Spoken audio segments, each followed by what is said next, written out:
this coming through okay? Okay, great. Let's go ahead and get started. I got a lot of things that I would like to discuss this evening, and I want to try and get you out of here as soon as we can. Thank you all for being here this evening and taking time out of your busy schedules. I know this is a crazy time of year for everybody, myself included, and so it's great to see everybody here. I'm really excited for this upcoming season. For those that might not know me, I'm Mr. Biedenharn. I'm the band director here, and I'm really excited for this upcoming season and everything that we have in store. So, without further ado, our two kind of support staff for the marching band, they weren't able to be here this evening, but Alyssa Heft will be returning as our color guard director, and then Gary Sweeney is going to be coming on as our percussion guy. Some of our drumline folks have already started to work with him a little bit, so we're excited for either their return or their new kind of work with us. So. Wanted to start first by just kind of explaining a little bit of kind of our philosophy. This is really for the major overarching band program and kind of talking about where marching band fits into all of that and kind of why we're here and what we do. So the Westfall Band, we're dedicated to providing every student with a comprehensive, high-quality music education that nurtures their personal growth, fosters teamwork, and instills a lifelong appreciation for music. And so we're going to dive into a little bit of that here on the next slide, but I've got a little graphic up here, and this is kind of a very common band philosophy where the concert band is really this. There we go. The concert band is really the center of the band program. That's where we really improve on all of our fundamentals and how to play in an ensemble and all of those basics and how to express ourselves musically. And then everything coming out of there supports different aspects of that. Obviously, the marching band being one of the most visible aspects of the program and one of the most visible aspects of a school, really anywhere. Really, you get the band, the football team, and the basketball team, and those are like the big things that communities will often rally behind. And so those two things are very interconnected. And then obviously all these other aspects of the program, we try and foster that as well. And so kind of talking about where that all fits in, we kind of have some various core values that help support that vision and mission. So obviously inclusion and accessibility, every student deserves a quality music education. Doesn't matter what their skill level is, everyone deserves the opportunity to participate and benefit from a quality band program, or music education program in general, but obviously my focus is band. Then musical excellence. We strive for excellence every single day. Now, that excellence is going to look different from time to time and from year to year and from group to group, but we always want to strive for that musical excellence. Comprehensive musical development. This is where kind of that circle philosophy comes in. Being able to have all of these varying aspects of a program that can develop the whole musician. And especially in terms of marching band, developing that discipline, that teamwork, performance skills, and dynamic high energy in competitive settings, all of those things. Now, those are all great things that you can also get from other activities, but in my personal and professional opinion, marching band does it in a very unique and really a great way to foster those capabilities. Collaboration and community. We do a lot where we're collaborating with a lot of different people all the time, whether that's within the ensemble, right? Collaborating between the woodwinds and the brass and the percussion and the guard, or as an ensemble collaborating with the cheerleaders, with parade committees, and building those skills, and building a real sense of community. I always like to talk about how band is a family, and I hope that that's kind of how we feel, and it's that community aspect that really gets to the heart of music education. Lifelong learning and appreciation. My goal is that hopefully when a student graduates out of the Westfall Band program, that's not the end of their musical journey, that they go on to love and appreciate music for the rest of their life, whether that's playing in a community ensemble or going and attending a symphony concert or going to a rock concert and being able to listen and appreciate in that way.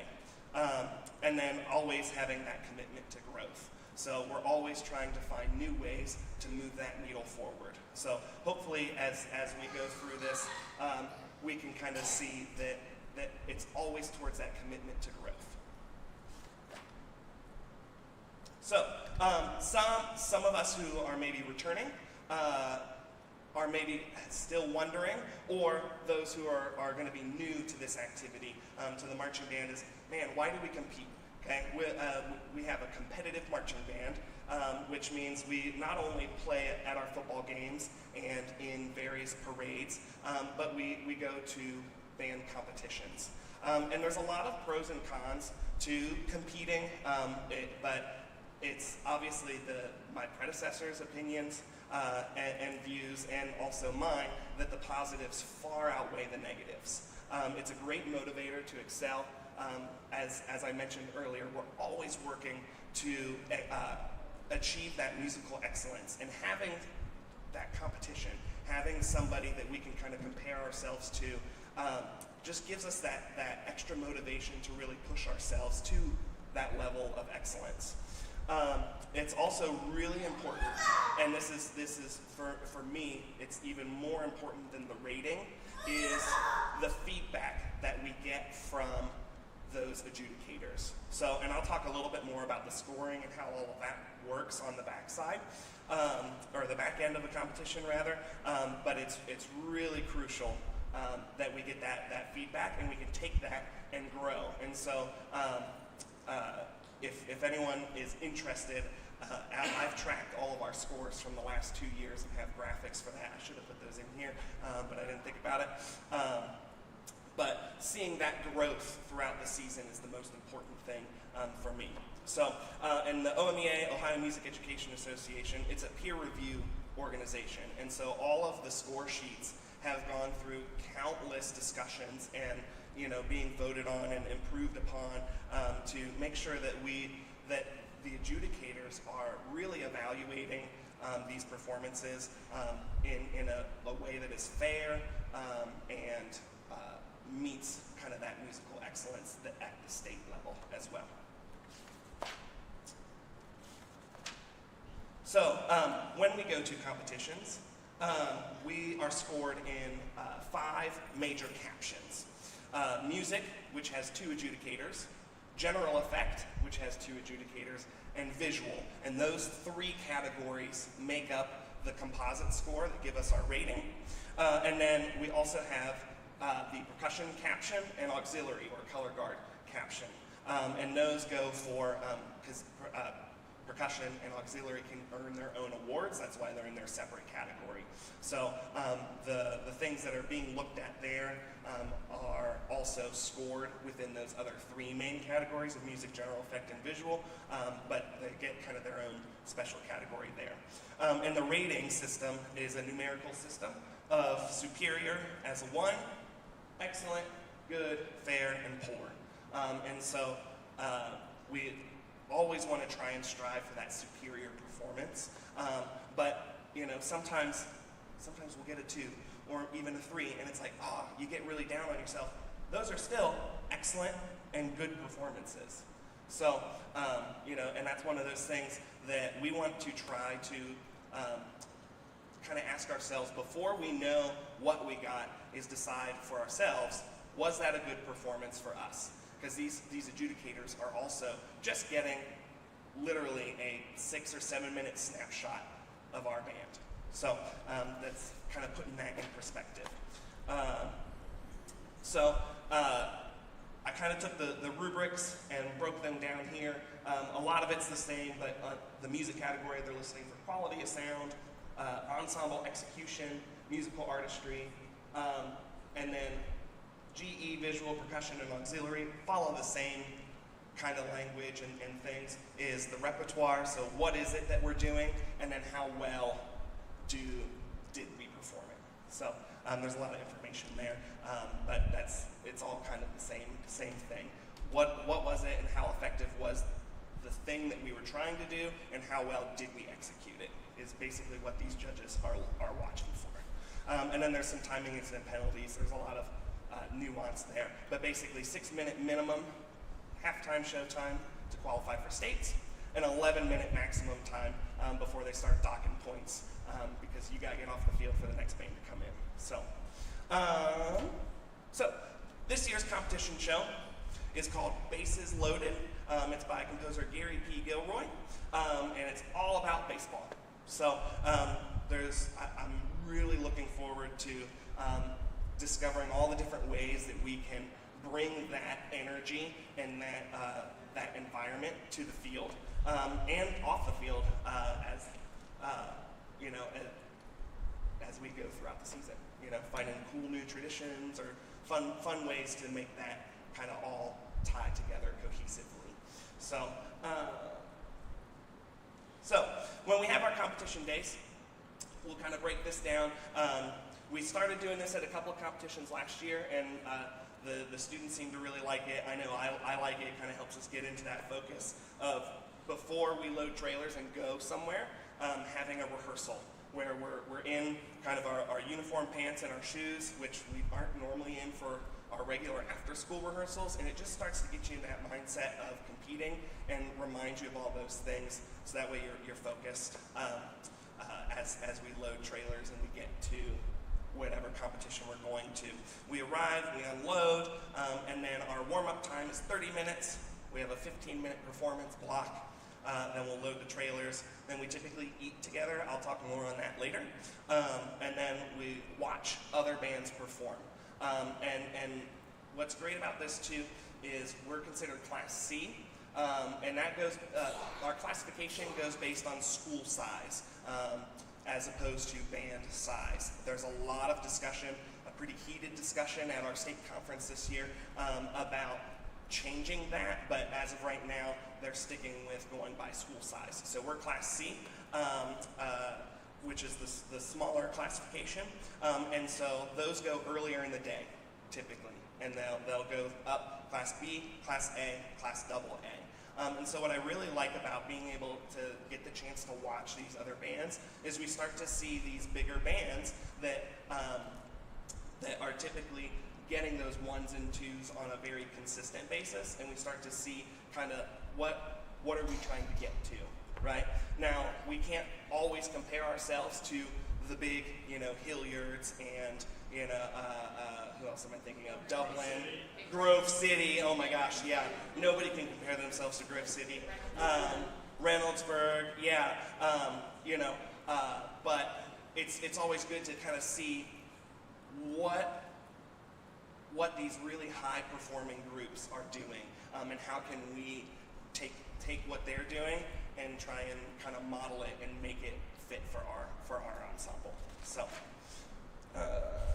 and then after, at the very end of those, is when the awards happen, and then we head home. So, getting into kind of some rehearsal expectations, this was kind of the main impetus for wanting to schedule this meeting, is as we went through last year, well, I'll just get into the slide here. It's the expectation that everyone is at every rehearsal. Obviously, there are always going to be things that come up, right? And there are things that we have to be flexible with. But we did not have a single rehearsal where we had every single person there. And you'll see on some following slides where what that does to us here. So obviously, Pickaway Ross students have to get there later because of when their school day ends. And obviously, we have a lot of people who are involved in multiple activities, fall sports, all of those things. So I am always willing to be flexible, but all it takes is some communication, and we'll talk more about communication later as well. But my thought this year is I'm going to try and coordinate with all of our coaches that rather than having, on Tuesdays I'm missing all of the soccer and cross country folks, and on Thursdays I'm missing all of the cheer. I'm going to try and coordinate with the coaches so that way we have one day this is band day. That if you're doing other activities, you go to those other activities on these days. Now, obviously, games or performances trump practices, right? And so there's just a lot of those kind of things that it's not black and white, but we need people we need everybody to try and do their best to be at everything, because we really rely on all of our members to be successful. So this was the morning of our last competition last year, and this was full attendance. We had everybody here. And so then, just to kind of be able to showcase this point a little bit, had some folks step out. We're only missing maybe 2 or 3 here. It's not too bad, but you can obviously see there's a hole here. There's a couple holes right back in here, right? Missing a few more. Bigger holes, right? And then this is the last picture that we took. So major holes.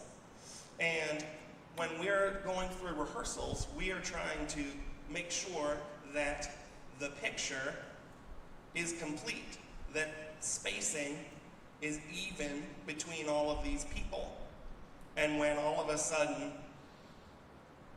you're missing people here, you have nobody to guide off of and no way to figure that out and to really perfect that. So when I say that we have to be at rehearsal, that's what I mean. That's what I am seeing from up in the tower. That maybe it's hard to see when you're down on the field, or you're at a football game and you see everybody there, and then all of a sudden you see 2 people that are crunched and then a big gap. And so that's why this is so crucially important. And so there is some exciting things that I think will help with this when we do have people that are absent. Because I'm a realist as well. I understand that things happen. People get sick, family commitments come up. You're involved in multiple things. It is what it is. But we want to try and mitigate those things as best as possible. So there should have been sent home like an attendance policy, and that was on the back of the schedule commitment form. If anyone's lost those or those didn't make it home, because I'm also a realist and understand that things don't make it home all the time, I do have extras of those over here. So this is just kind of a little recap of all those, and I've kind of summarized all of this, that everyone's expected to be there, that there are legitimate excuses, if you're sharing time with other activities, just to be proactive, and that work and homework don't count as excused absences, because you've made a commitment to be in the marching band. And so we really want to make sure that we're there, and too many unexcused absences may result in a dismissal from the group. Okay? And if you're not sure, just ask. That's the biggest thing, biggest takeaway there. Okay? So as we go through rehearsals, and especially band camp when it's probably some of our hottest times, safety is always number one. Injuries are going to happen, whether they're really minor or major things always happen. And we'll always respond accordingly. And all of our directors, we've got training specifically for those things as coaches and all of that. So, but if someone needs to sit out, right? Maybe you're getting overheated, that's fine. Go sit out, take some water, right? But try and get back in there as soon as you can. It's not just like, go sit and be out for the rest of the season, right? Try and get back in. If something's recurring a lot, then it might be time to go look at a doctor, or go see a doctor so they can look into it and make sure that there's nothing seriously wrong. So, hydration, huge. The marching band is very much an athletic event, right? There's a reason that we can get gym credit for marching band, right? It's very much an athletic event, and It's really important that everyone is taking care of themselves, so that way when you're at rehearsal or you're at games and performances, that you can perform to your best ability. So it's really important to be hydrating all day long. If you're thirsty, it's too late. You've already started to get dehydrated once you get thirsty. So especially once it's really in the hottest points of the day, you want to be drinking every 15 to 20 minutes at least a couple ounces of water. Okay? And so I try and do my best to make sure that we're always getting plenty of water breaks. So be drinking water all the time. And avoid caffeinated beverages and energy drinks. Okay? A cup of coffee in the morning is okay, all right? But don't be drinking your monster drinks all day long and then expect to be able to perform your best. Right? No more Red Bulls. Yeah. So there's a difference between an energy drink and a sports drink. So sports drinks like Gatorade, those have electrolytes in it. It helps replenish as you're sweating a bunch, helps replenish those nutrients in your body. Okay? You shouldn't rely solely on sports drinks though. It has to be a good balance of water and sports drinks to keep that going. All right? Which brings me to my other thing, attire. I said it once, I'll say it again. Marching band is an athletic activity. Okay? So we want to make sure that we're also dressing appropriately for that activity. And for the weather as well. Athletic shoes, right? They need to be flexible and breathable, right? If you're wearing your boots, especially in our style of marching, we use a roll step. If you're wearing a boot, you're going to be marching like you're Frankenstein, right? Clomp, clomp, clomp, right? So we want to make sure that you're wearing athletic shoes. Crocs and Hey Dudes are not athletic shoes. Sorry, hate to break it to any of you that are in love with your Crocs, okay? So you've got to have some sort of athletic shoe, all right? So during the warm weather, it's also important that you wear light, breathable clothing, right? Most heat illnesses or symptoms are preventable if we take the right precautions, okay? So make sure that you're dressing appropriately for the weather, all right? Heavy black jeans with a heavy dark black sweatshirt in the middle of a 90-degree, 90% humidity day is not going to set us up for success, okay? I feel like some of us are feeling a little bit attacked right now, and I apologize. All right, hats and sunglasses are great, okay? It does get really bright at rehearsals, okay? Hats and sunglasses are great during that, and use sunscreen, okay? During cold weather, dress in layers, right? You still have to be able to move, but we want to be able to stay warm, but then as you are doing more physical activity, you can lose some of those layers to adjust for yourself. Okay, so talking about our schedule, I do have copies of the full calendar over here on the side table, but I just want to talk through some things here. Kind of the pre-season activities. We'll have some leadership days. That first day, all of our student leaders will show up and we will get all of the spaces that we're using set up for camp. And then we'll do a training day. And then any of our brand new members, any of our rookies, you'll come to 3 days worth of rookie days. This is your chance and opportunity to kind of ease into it a little bit. You're just there with your squad leaders, right, and the other rookies. There's a chance to learn those basic fundamentals, get a little bit, get your feet wet on some of the music that we'll be working on for the remainder of camp, and ask tons of questions, okay? And I'll discuss a little bit more on that as well. And then we have pre-camp, 8 a.m. to noon, and then there's a sectional schedule for pre-camp. Guard and percussion will stay until 2 on Monday through Thursday, and then we'll rotate woodwinds and brass working with me as well. And then Friday, everybody gets the day off before we go into our full day camp. Okay, and then main week of band camp, 8 to 6. Post camp, 8 to noon. And then we've got our district opening day and meet the teams night.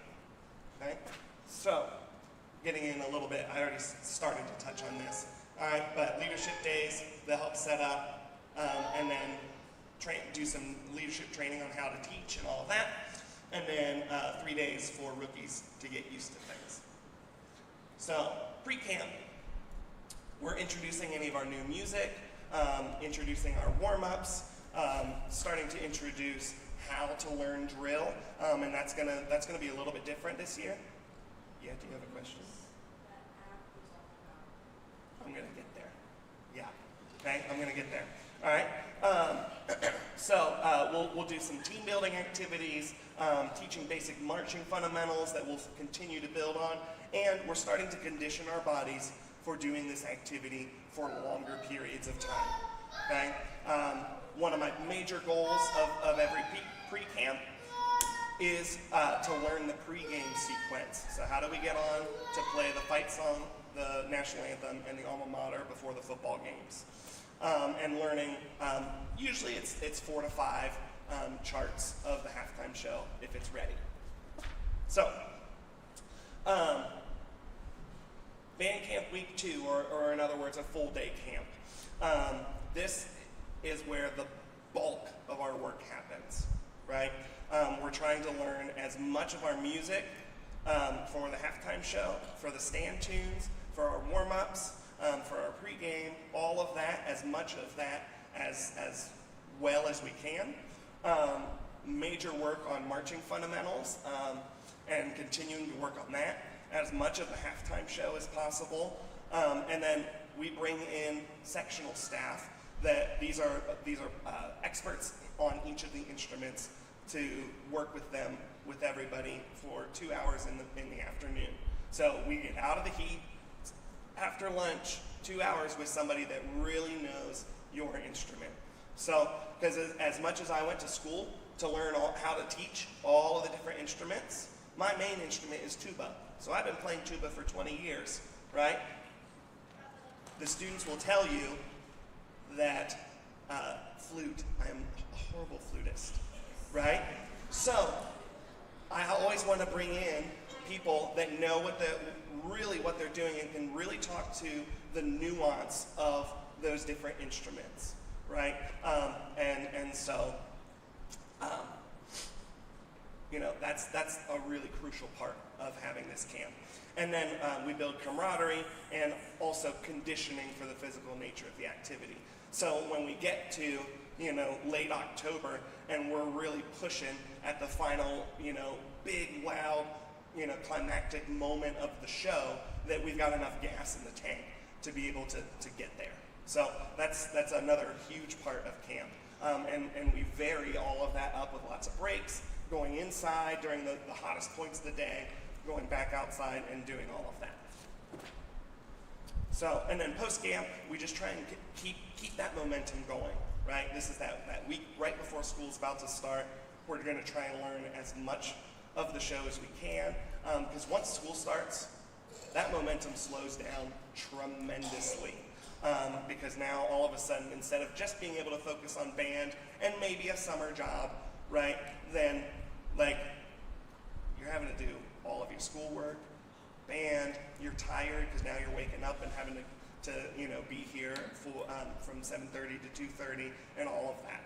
So, and we're continuing to refine those skills from previous weeks, and then that's my goal to also prepare for that district opening day performance. We'll do a little bit of that through the other 2 weeks, but that's where we really make sure that everything's ready to go.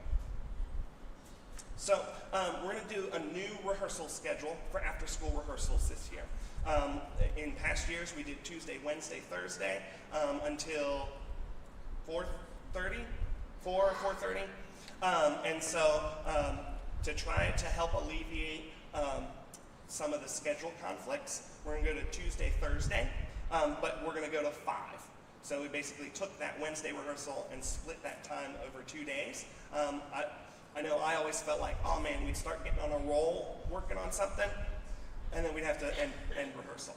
And so hopefully by extending that rehearsal a little bit on 2 days, one, that leaves you another day of rest, another day to do your other activities, to catch up on homework, all of those things, and we can be more focused in our rehearsals. So Gardel, I think, still have their sectionals from 5:30 to 7. Percussion, I don't know if or when. I'm sure Gary will want to do extra sectionals. We haven't had that conversation yet. So we'll announce that later. So here's our football schedule. All of this is on the calendar, so I won't spend a lot of time, but I will draw your attention to a couple of items. The September 5th game versus Circleville and the September 19th game versus Southeastern. We'll be manning the concession trailer. This is a great opportunity for us to get money donated back to the band program from those proceeds. It's a great service that used to be run by Tammy in the high school guidance office. I think Nick Downs is taking that over, but I'm not entirely sure how that's all going to work. But a great way to help support various groups. So middle school night, where we'll welcome in all of our 7th graders and any 8th graders that aren't doing marching band to come out and see what marching band is like and get their feet wet on there. And then homecoming and senior night. So, and then I got creative with Google Maps, and you can see where all the games are. Competitions, these are the competitions that I'm looking at scheduling for us. Logan Elm, that's OMEA week 2, so the second week of competitions on September 13th. Then Grove City. We might take that as a bye week, but we'll see. I'll get us registered for it for right now, and then we'll discuss more on that. And then doing a doubleheader at Watkins Memorial and Northwestern. Those are new competitions for us from the last couple of years. So Watkins Memorial is out here, kind of out near Pataskala area, and then Northwestern is out here, kind of Springfield area. What?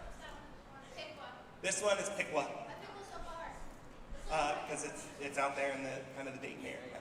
So, and the reason that we go to Piqua is because they are one of the state finals host sites.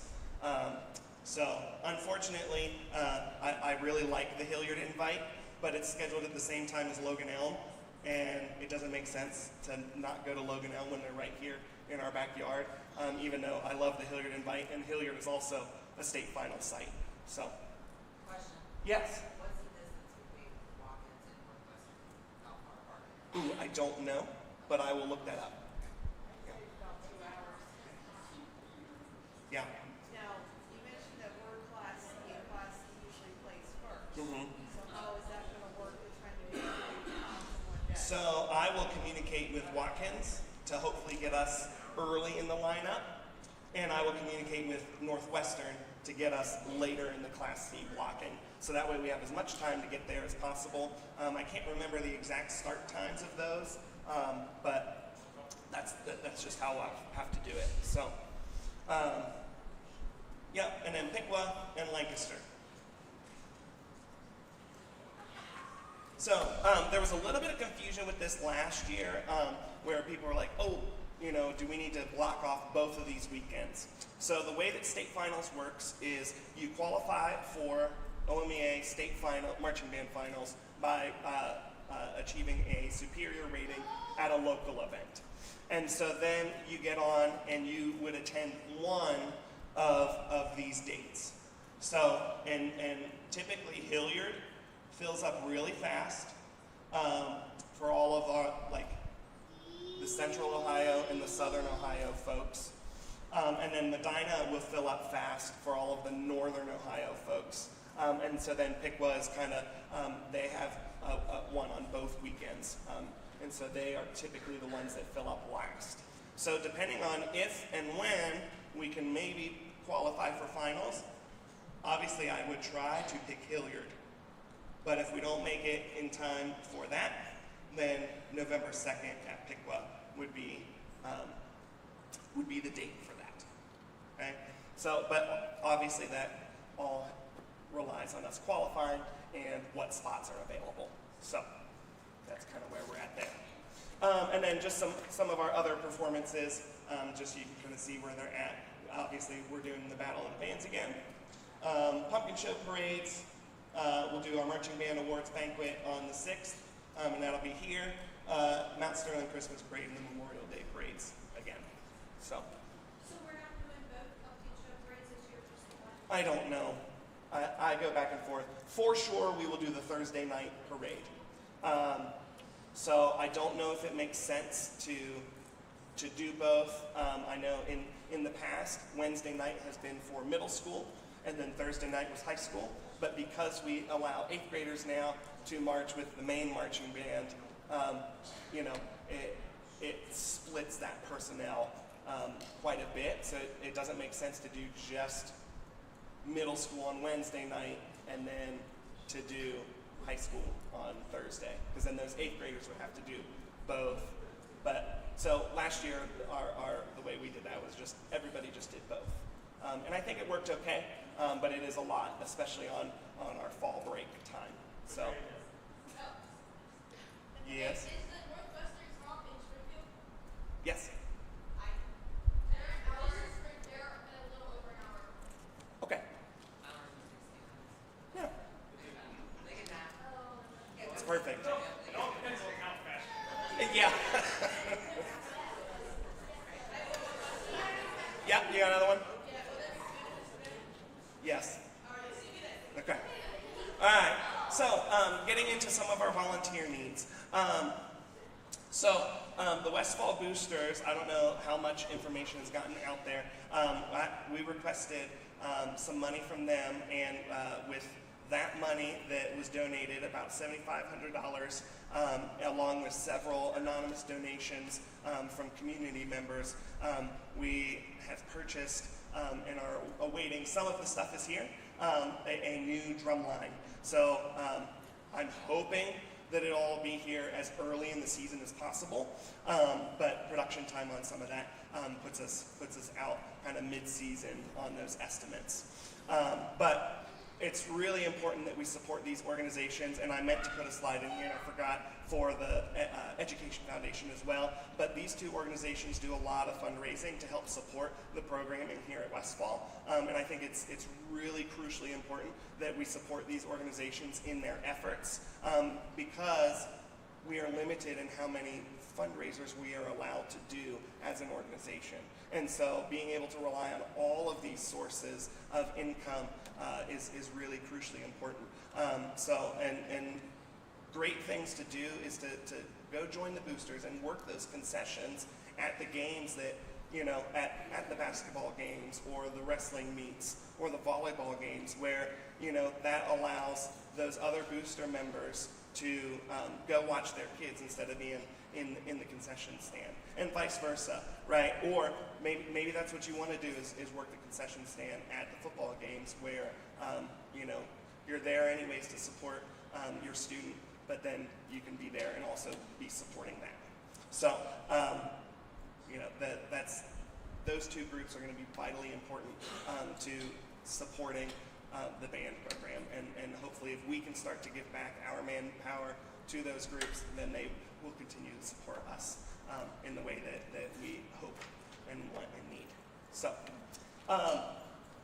going on, talked a little bit about concessions already, so we'll have those 2 concession trailer days, and then obviously any booster help that we can do for concessions. But there's been some discussion between some of the folks that have been crucial in helping with meals the last couple of years, and I think we want to move towards, especially at our home games, we want to support the concession trailer and the concession stand, and really support the whole community in that way, as opposed to having to dedicate so much time and manpower towards doing the big spread, which I love that we have such a supportive community here within the band that we can do that, but it also puts a big financial strain on a lot of folks, and so I know it's a lot to put together, and then, you know, typically 1 or 2 people are usually stuck kind of guarding the food from the general populace and they get to miss out on the performances, right? And so, just kind of looking and evaluating where do we want to put our time and our efforts. And I think going into this year, if we can kind of plan on at home games, sending money for that third quarter where go to the concessions. As soon as we're done with our performances and we're done watching the other band at halftime, go to the concession stand, get your food, eat, and then come back. Some other ideas too. My middle school band director, I was having a really great conversation with, and she said that at their high school, where she assists with the marching band, the sections will have, say the flutes get together at one of the flute players' house, and they'll eat dinner before the game, before having to get there. And it's a great way to just be goofy and silly together and build that team, while also getting fed before coming to the game where you're going to be there late. So that's just an idea. I'm not saying that everyone has to go and do that, but it's just another thought to be able to support what we do. So away games, I could go either way at the away games, but competitions, I feel like it's a great opportunity for us to sit and eat together at those competitions. So I think if we're kind of funneling or focusing in on where we want that time and effort to go, let's focus on those competitions. And then maybe some of those other events like Memorial Day or pumpkin show kind of things. So during band camp, this is where we also need some volunteer help. One of the big things is having somebody there kind of at all times when we're out on the field, to just be that first aid person. Bring a lawn chair, bring a book. It's usually going to be pretty simple. But when we have those instances where maybe somebody locked their knees and they didn't eat a breakfast and they haven't been drinking enough water, and all of a sudden they pass out, we can take a quick water break, and that person can kind of help bring that student to the side, take care of them, so that way we can keep going with rehearsal. So that's a really important need for band camp specifically, and that's really kind of week 2 when we're in full days. But obviously if you've got availability on week 1 or 3, it's helpful there as well. And then during week 2, having a couple folks to help with uniform fittings, to get everyone fitted in our nice shiny new uniforms that we use during our football games and parades and things. That's helpful, just pulling students during rehearsals and figuring out how to fit the band in those uniforms. And then 1 or maybe 2 just to help monitor at lunch, because what we'll do is our sectional staff will get there during our lunch block, and that'll give me a chance to meet with them and talk about those daily goals on what we want to be working on in those. So if we can have maybe 1 or 2 people that could just kind of help monitor the lunchroom. Obviously my expectation is that nothing crazy would happen and that our student leaders would be responsible and do that, but it always helps to just have that adult supervision to help keep things under control. One question for you. For Yeah. lunches for band camp, Mhm. or is that kids are just bringing their own lunch? Or Yep, what? sack lunch for band camp. And how much of a break are you typically given for that? They get an hour for lunch, and then I'll tell the sectional staff as well. 2 hours is a long time to have a sectional, and so to put some breaks in there as well. So, and I'll talk to sectional staff about that. But I was just curious how you're keeping teenagers focused for 10 hours. oh yeah, When it's hard enough to manage adults for 10 hours. oh yeah. So. Yeah, I try and build the schedule enough where there's enough variety in the day-to-day. So we'll always start in the band room. We'll do a good, solid, fundamental warm-up on the instrument, and then sometimes we'll do a little bit of a music rehearsal then, or we'll go outside and we'll do some stretching, some marching fundamentals, do a morning field rehearsal. Then we'll come inside for lunch, sectional time. Then we'll come back to a music rehearsal where we hopefully get to see what everyone worked on during sectionals. Then we'll head back outside for the last chunk of the day. So It's not on the field in the sun. yeah, it's not all 7 hours out on the field, or all, Yeah, that we break it up, and if we see that we need to take a break and do a fun, silly game, we can always do that as well. So, awesome. So, another big thing that we need throughout the season is trailer pullers and pit crew, all right? So, we need at least 2 people for every event that have the capability and are comfortable with pulling a trailer. Okay, the big red trailer is big and heavy, so a bigger truck is needed for that one. And then the small black trailer can be pulled with, like a large SUV. But that helps us get all of our equipment to all of our events. And then pit crew is helping move all of our front ensemble equipment and props and all of that stuff to and from the field and on and off of the field. So the more people that can help with those things at our events, the better. And the more people that we have committed, the less stress we have going into different events. Going, oh my gosh, I think it's going to be just 2 of us hauling all of this equipment on and off. And obviously students help with that as well. But having parents that are just there to help move things on and off is really helpful and crucial. So, some new initiatives. Part of, we are going to start to utilize the Ultimate Drill Book app, or the UDB app.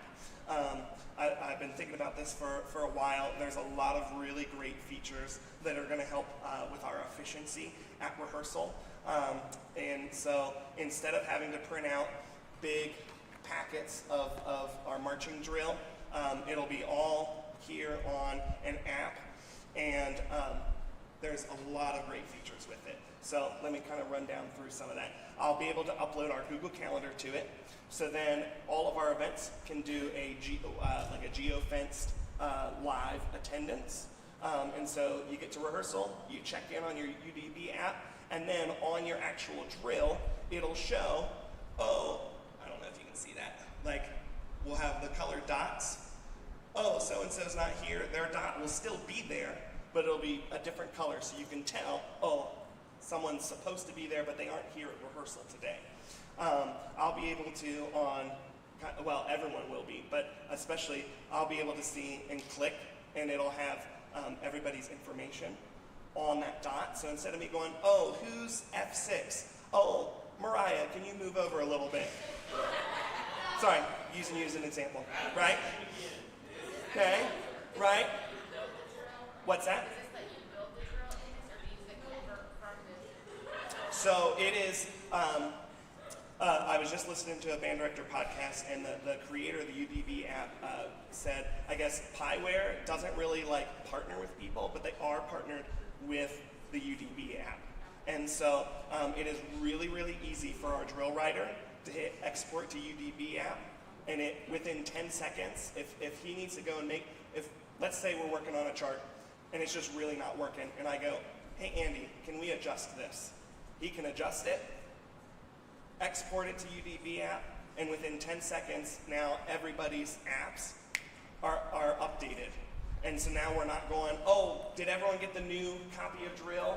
And we're having tons and tons of paper, and all of a sudden, I'm on an old drill chart set, or all of that. And so that's going to be really helpful.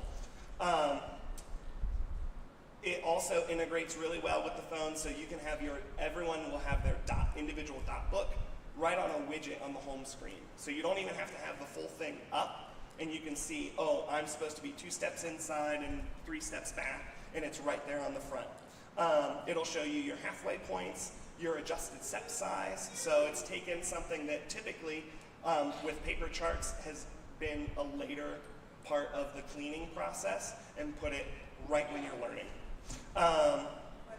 Yes? Student doesn't have a cell phone. Yes. Then I can absolutely do hard copies for anyone that doesn't have a cell phone. Yeah. And so we can talk about that as well. So under the same umbrella company, with that subscription, we will also have Beam. So now it takes our sheet music and does the same thing.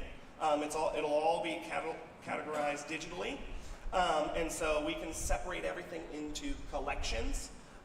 and different set lists. I can also assign times to those. So let's say, oh man, we've got a 30-second timeout. Great, let's pull up our 15-second cheer, pull it up, play it, and then it's going to get us to be able to play a lot more during games. Annotations in the music can transfer directly from the director and to section leaders out to the general section or to the general population of the band. So that really saves time on, oh man, Ethan didn't have a pencil today, and so, I know that everyone has the mark because I made it in my score. And then we can also do live mode. So everyone enters live mode. Okay, the next chart that we're gonna do is gonna be, the Hey song. I pull it up on my iPad, and everybody's device automatically pulls it up. So it just saves on that communication side as well. So part of that means I would like for everybody to try and get a lyre that'll hold their phone. Now, if you don't have a phone, you'll have to go with kind of the old school flip book, and that's fine and that's doable. So there are workarounds for all of that. So I have been trying to find, and I have been unsuccessful so far at finding one place to get the lyres for all instruments. So it's really tough to say, oh, just go to this website and you can find what you need. You got to kind of search for your own individual instrument and that. So some of them just connect with a big strap. Some of them hook directly into the little lyre slot. Obviously flutes, we'll have to kind of get something that looks like this, that straps around the arm. And we'll have to get creative on the percussion on how to mount those there. But this will also, what's that? Yeah, get a face mask and have it right there, right. So, but my other goal on this is that while we're in the stands, as opposed to having to memorize all of our stand tunes, we'll memorize some select tunes, but I want us to be able to have a wider variety of music available to us at games and all of that. So, Kylie?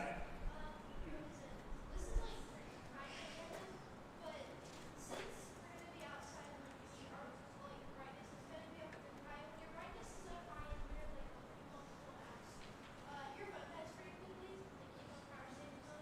Mm-hmm. Are you able to like get something from like outside that you can like charge your phones with outside just in case like somebody's like, oh my phone's dead, or like Yeah, I'm sure that there will be some growing pains on, oh, you know what? I gotta make sure that my phone's charged for rehearsal, so that way I can have everything ready to go. What's that? Yeah, right. So, you shouldn't have phones during the day anyway, so hopefully you can just power it off when you get here, and then it's ready to go for rehearsal. So, all right.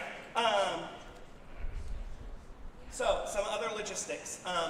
I know communication is one of those things that we're constantly trying to get right and make it the most efficient. I try not to give you so much because I also realize that everybody is constantly sending stuff, and so things get lost. So I try to make sure that everything's as streamlined as possible. I'm going to try to utilize email a little bit more because I know some of us that's the best way to get a hold of you. If you want a particular email that's maybe not listed in Progress Book, that's where I've been pulling contact information from, is to let me know. But we also have the Google Classroom that I put everybody in. It's really important that you accept the Guardian invite, because in Google Classroom, if I go and I hit email Guardians, if you're not in there, then you won't be getting that information. So that's one of those things as well. The band app, you can sign up with me at the end. We have one for marching band, Color Guard has one, and we just started one for drumline, so that way as they're doing extra rehearsals and things, they can communicate within their own kind of subgroups. Okay, so that's a really great way to do that. It's kind of like a Facebook but it's got some different features. That's a great place to share photos. I know a lot of the students like to throw their photos that they take at events up in there, and I try and stay up to date on making albums for everything to go in. But so. Then there is the Facebook group. Hopefully everyone's in the Facebook group. If not, search for the Westfall Middle and High School Marching Band group on Facebook. I don't remember who all is a moderator or an admin for that. I know Shauna is. I am. I can't remember who else is on that moderator list, but they'll accept you into that. So that way, that's a great way as well to communicate with each other. And then we've got our bulletin board out here that I'll post everything on as well. Good. I'll try to do my best to get itineraries and the band blurbs out on the Monday before all the Friday and the weekend events. But if I've got information sooner than that, I'll try and get it out sooner. The biggest hang up on all of that is the competition schedules. Those don't get created until like 2, maybe 3 weeks ahead of the competition. So that's typically what I'm waiting on, is that. So I'll just throw this up here briefly. This is just kind of the student leadership structure. Student leaders were announced last week, and so this is kind of how we try to mitigate all that and have a clear line of kind of a chain of command kind of structure. Okay, so fees for band. So we've got the $150 band camp fee that covers a lot of things that we need for band camp. That'll include our UDB app and Beam subscription fee. Oh, time to go. Is it like motion sensor?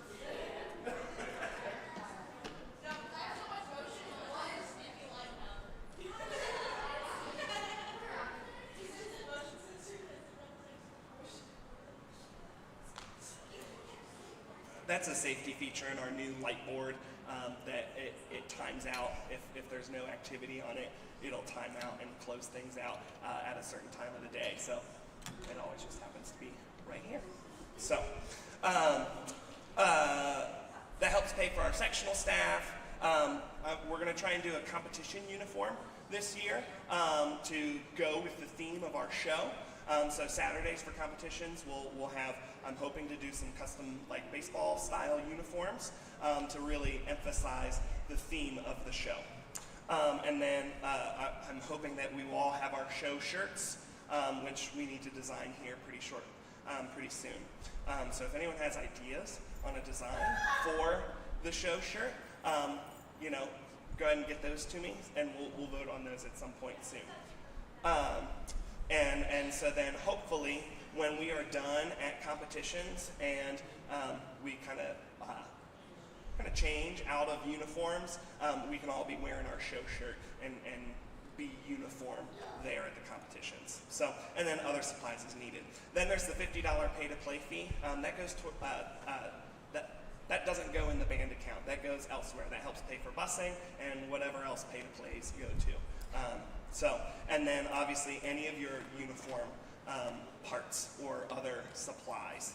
All right, so everybody is expected to have the following items that you have ready to go, and that's the summer uniform polo. I'm working with a new vendor, not new to this area, but instead of going through Aries that kind of took a while and was kind of expensive, I am talking with Red Barn to see how much they can do for us there and go support a local business. Not sure what the price will be on that, but summer uniform polo, summer shorts, okay, those just need to be a black short, like athletic short, and we do have a ladies version if you would like that. So the Drill Master shoes for band members, and then guard shoes for guard members. Band gloves, guard gloves, and then the competition uniform, which we will take care of with the band camp fee, and the show shirt, which we'll take care of with the band camp fee. We'll do a bigger order of kind of spirit wear with that show shirt design as we get closer to the fall. But we'll get all of that taken care of. So as a rookie, what do I need, and kind of what's kind of that bottom line number? So obviously this is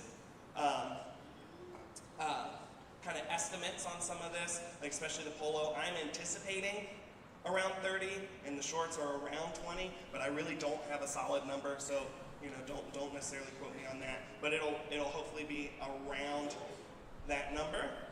So obviously, color guard members don't need the phone wire, so that they don't need to purchase that. So they kind of equal out to about $315. Now, if you have been in band before, if you need to replace any of those items, obviously that would be a cost. But otherwise, it's $200 for kind of the fees. So hopefully that makes sense, and if there's any questions on that, please let me know. We can do either cash or check made out to Westfall bands. So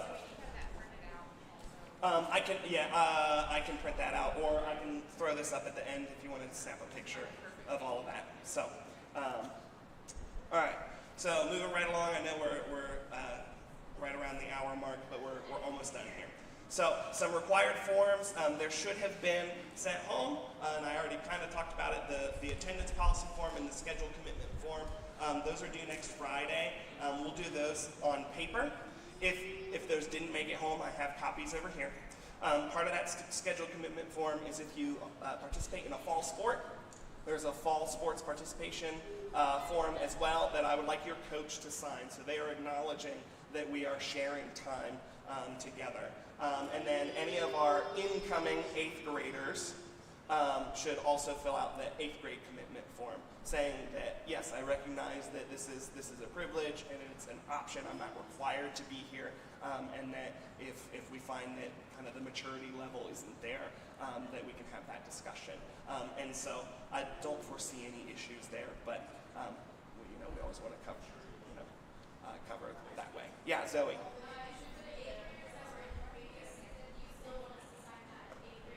Nope, that's just for the incoming 8th graders. Good question. Okay, so the other forms needed is the OHSAA physical form, and all of these will be done through final forms. I'll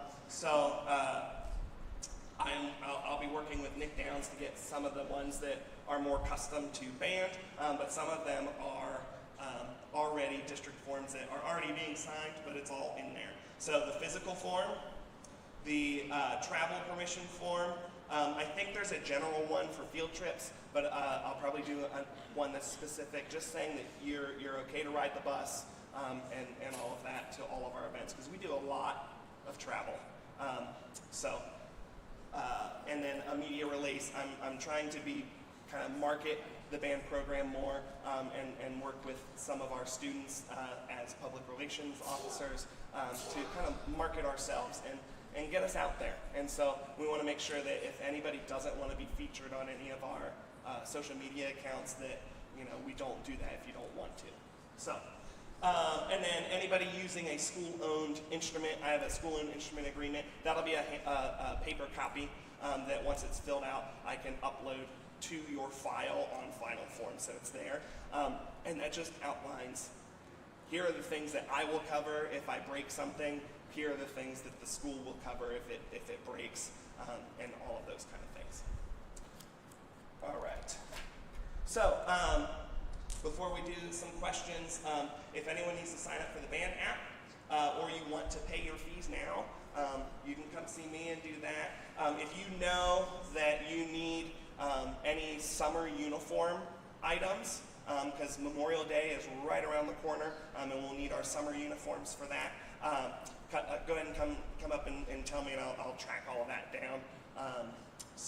And then if anybody wanting to sign up to volunteer, if you can go and see Jeremy and Aaron Scott over here at this table, I've got some sign-ups for that, so that way we can hopefully coordinate. My goal is, especially like for trailers and things, is to have a team of people, a pool of people that we can pull from, so it's not always the same person doing it time after time and getting burnout on it. So I think that's all I have. Are there any other questions? Anything that I may have forgotten? I know that was a lot of information, and I really appreciate you being here.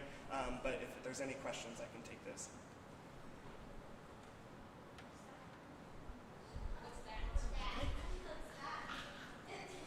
Okay. Well, thank you all for being here. Please, if you're able and willing to sign up to help at things, come on up here. Oh, yep, we got some questions. Well, my question is related to Dan. Oh, okay. Here, it was just exile. Got it. Updates or information from that, or? Yes, I am frantically working on that as well. And there's been a lot going on, so yeah. That's why I didn't know whether it was part of that. Yeah. Yep. So I can answer some more questions on that here in a second. So yeah. Any other marching band questions? I have a freaking question. Why was I targeted the entire freaking time? First, the energy drinks, the black pants, the black sweater. All right. Thanks everyone. Be careful getting home. Say my name in